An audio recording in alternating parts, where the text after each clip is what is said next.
Shalom, jemaat yang terkasih dalam Tuhan Yesus Kristus.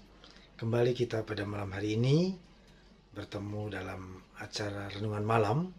Adapun bahan firman Tuhan hari ini, bacaan kita adalah dari Lukas pasal yang ke-6 ayat yang ke-35. Sebelum membaca dan merenungkan dan melakukan firman Tuhan, mari kita bersatu dalam doa. Ya Allah, ya Bapa yang hamba-Mu sembah dalam nama Tuhan Yesus Kristus, kami ucap syukur Tuhan untuk malam hari ini kami boleh disapa oleh firman-Mu. Berfirmanlah ya Tuhan, kami siap mendengarkan dan melakukannya dalam kehidupan sehari-hari. Berkati hamba-Mu yang akan menyampaikan firman kebenaran ini, sehingga semuanya untuk kemuliaan nama Tuhan. Ampuni segala dosa dan salah kami Tuhan, sehingga kami layak di hadapan-Mu. Dalam nama Tuhan Yesus Kristus, kami telah berdoa dan mengucap syukur. Amin.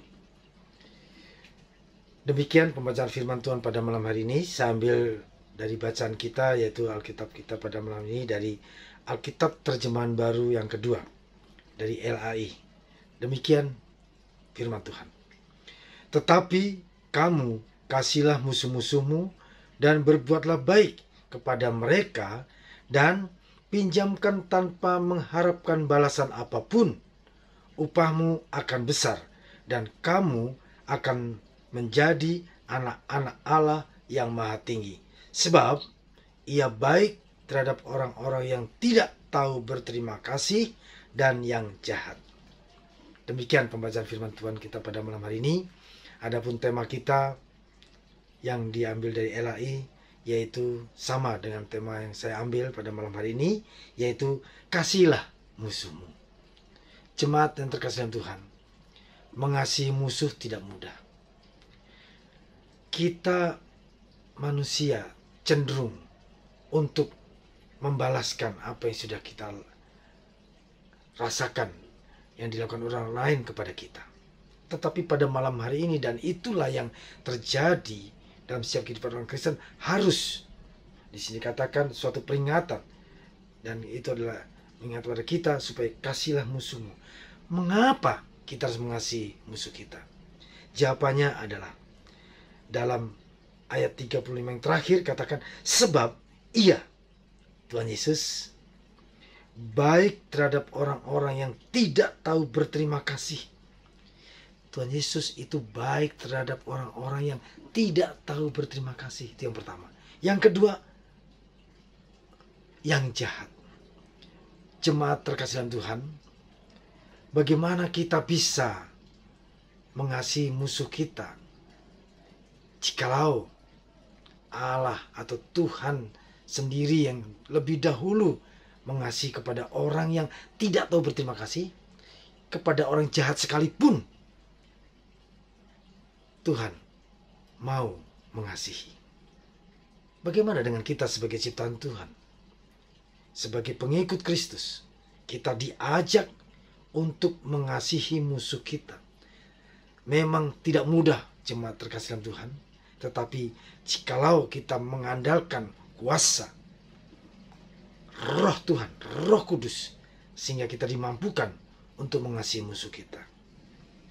Di dalam firman Tuhan dikatakan, kalau semuanya itu adalah dikatakan jikalau kamu, tapi ayat yang ketiga mengatakan tetapi kamu kasihlah musuh-musuhmu dan berbuatlah baik kepada mereka. Kasihlah musuh-musuhmu dan berbuat baiklah kepada mereka, dan pinjamkan tanpa mengharapkan balasan apapun.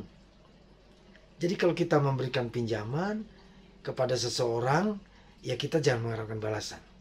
Tuhan yang akan membalas. Kecuali ada perjanjian, saya akan meminjam dan nanti akan saya kembalikan. Itu adalah juga perjanjian yang sifatnya, ya bagaimanapun nanti kalau dia tidak mengharapkan, ya sudahlah. Tetapi tidak mudah Bapak, Ibu dan Saudara dan jemaat terkasih Tuhan. Tetapi pada malam hari ini kita dikatakan harus mengasihi musuh kita. Apa manfaatnya bagi kita yang bisa mengasihi musuh kita? Di sini katakan upahmu akan besar dan kamu akan menjadi anak-anak Allah yang maha tinggi. Upahmu akan besar. Jadi kita tidak usah memikirkan hal-hal duniawian tentang tadi mengasihi musuh kita, aduh saya rugi, tidak ada. Tapi justru upahmu akan besar. Dan kamu akan menjadi anak-anak Allah yang maha tinggi. Luar biasa. Kalau Bapa kita, Allah kita, yang mempunyai kerajaan surga, sudah mau menerima kita dalam kerajaannya. Kenapa? Karena Yesus sendiri mengatakan, akulah jalan kebenaran dan hidup. Tidak ada seorang pun sampai kepada Bapa kalau tidak melalui aku. Berarti Bapak, Ibu, dan Saudara dan jemaat terkasih Tuhan, pada malam hari ini kita diingatkan melalui firman Tuhan ini, mengapa kita harus mengasihi musuh. Jelas dikatakan, sebab ia baik terhadap orang-orang yang tidak tahu berterima kasih dan yang jahat. Itu ajaran Tuhan Yesus kepada kita, bagaimana kita mengasihi musuhmu. Dalam firman Tuhan dikatakan juga, apabila kita mengasihi musuh, maka upah kita besar dan kita menjadi anak-anak Allah yang maha tinggi. Luar biasa. Itu upahnya, jemaat terkasih Tuhan.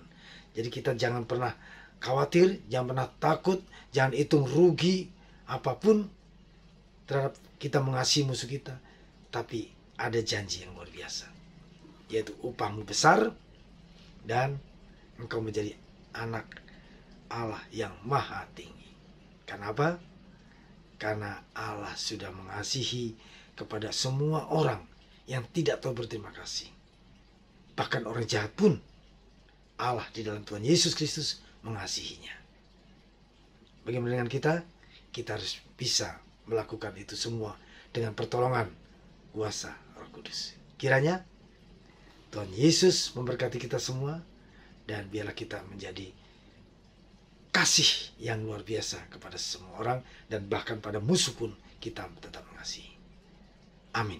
Mari kita berdoa.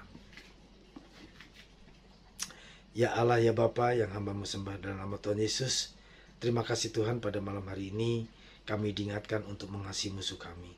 Memang secara manusia kami tidak mudah Tuhan, tetapi karena secara iman kepada Kristus dan Roh Kudus yang memampukan kami, sehingga kami boleh mengampuni musuh kami. Karena Engkau lebih dahulu baik kepada semua orang dan mengampuni kepada semua orang. Terima kasih Tuhan. Biarlah Engkau memberkati istirahat kami pada malam hari ini, dan kami boleh bangun pagi dengan tubuh yang sehat, tidak seorang apapun. Engkau berkati seluruh kehidupan kami, keluarga kami, dimanapun kami berada. Terima kasih Tuhan. Hanya dalam nama Tuhan Yesus Kristus kami telah berdoa dan mengucap syukur. Amin.